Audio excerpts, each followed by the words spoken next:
ಚನ್ನರಾಯಪಟ್ಟಣ ತಾಲೂಕು ತಗಡೂರು ಗ್ರಾಮ ಪಂಚಾಯಿತಿ ವ್ಯಾಪ್ತಿಯ ಅಪ್ಪೇನಹಳ್ಳಿ ಗ್ರಾಮದಲ್ಲಿ ಸಪ್ತ ಮಾತೃಕೆ ದೇವಿಯ ನೂತನ ದೇವಾಲಯ ಲೋಕಾರ್ಪಣೆ, ದೇವಿಯವರ ಸ್ಥಿರಬಿಂಬ ಪ್ರತಿಷ್ಠಾಪನೆ, ಮಹಾ ಕುಂಭಾಭಿಷೇಕ ಮಹೋತ್ಸವ ಬಹಳ ವೈಭವದಿಂದ ನೂರಾರು ಭಕ್ತರ ಸಮ್ಮುಖದಲ್ಲಿ ನೆರವೇರಿತು.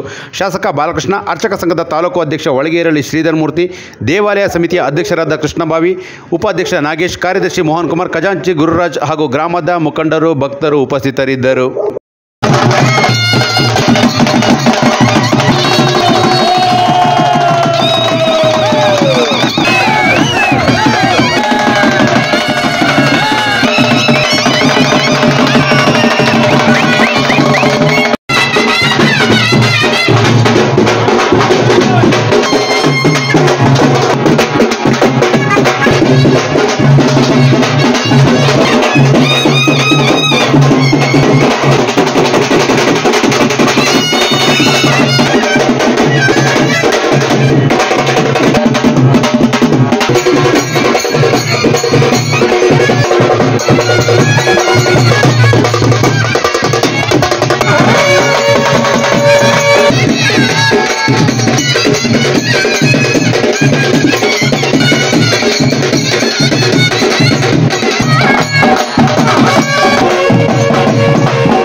ಗ್ರಾಮ ಪಂಚಾಯತ್ ಸೇರಿದಂತೆ ಅಪ್ಪೇನಹಳ್ಳಿ ಗ್ರಾಮದಲ್ಲಿ ಇವತ್ತು ಗಿಡದಮ್ಮ ಸಪ್ತಮಾಯಕರ ದೇವಸ್ಥಾನ ಜೀರ್ಣೋದ್ಧಾರ ಮಾಡಿ, ಫಸ್ಟ್ ಹಳೆ ದೇವಸ್ಥಾನ ಇತ್ತು, ಅದನ್ನು ಇದು ಮಾಡಿ ಹೊಸ ದೇವಸ್ಥಾನ ಮಾಡಿ ಅಮ್ಮನ ಶಿಲೆ ಇದು ಮಾಡಿ ಕುಂಡ್ರಿಸಿ ಪ್ರತಿಷ್ಠಾಪನೆ ಮಾಡಿ ಇವತ್ತು ಜೀರ್ಣೋದ್ಧಾರ ಮಾಡಿರ್ತೀವಿ.